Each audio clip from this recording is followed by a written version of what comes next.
Hello again, everybody. Welcome to Artsbeat. Lenny Bart, the Executive Director of the Quincy Society of Fine Arts, alongside, and we're delighted to have him here each and every week to update us on what's going on. There's plenty of things happening every week, and we got more this week, right? Well, this is going to be a good one, and I'm kind of bummed that I'm out of town. There is a Abraham Lincoln News Conference taking place that the Historical Society of Quincy and Adams County will be taking care of. This is very exciting. There's a gentleman by the name of George Buss, who is one of the, if not the best portrayer of Abraham Lincoln. He also is an expert on the life and times of Stephen Douglas, a Quincy resident. Yeah. And he'll be able to answer questions in a press release manner about the ending of the Civil War, as if it's taking place there. Following that, there'll be an open question session, and I think with his knowledge, Sure. If you just have any questions, it's just a perfect way to get some Kind of a answers. unique idea, isn't it? Oh, it is. And it's taking place Saturday the 8th at 3 p.m. right at the John Wood Mansion on the corner of 12th and State Streets. This is just a cool event, and I wish I could be there, so I'm kind of bummed that I'm not. Well, maybe they can video it for you. How's that? Well, they didn't have video cameras back in, 1864, so... They didn't have press releases either. Ah! And on Saturday, of course, the big Veterans Parade is going to take place in town here too, right? Well, we've got to honor our vets, and particularly our local vets that we have here. We're so blessed to have a veterans home here and national cemeteries, and what better way to do that? Now, this parade was reinstated in 2008 after a 35-year absence.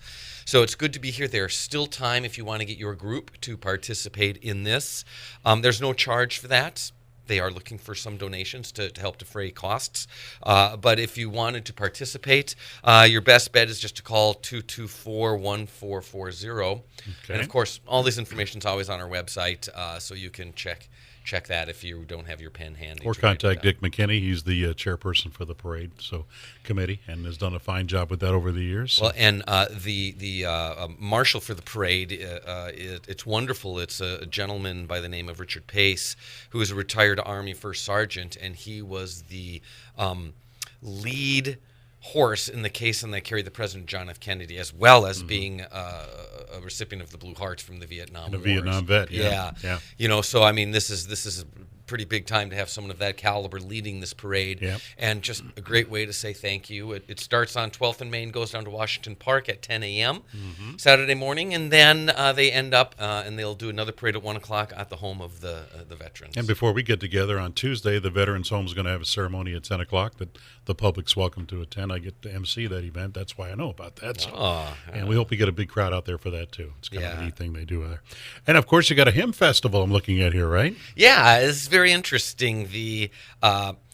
The Great River chapter of the American Guild of Organists will be holding a festival at Trinity Episcopal Church at the corners of 4th and Bird in Hannibal this Sunday at 4 p.m.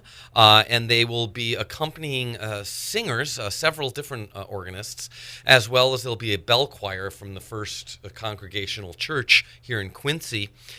Free admission. Again, they're taking free will donations because their goal is to eventually fix the historic organ. They have a Killigan pipe organ, which originally dates from 1878. That's older than you, I believe. Just a little bit, yeah. Yeah, okay. Thank you very much. I know that's Sunday, correct? Yes, that's Sunday at 4 p.m.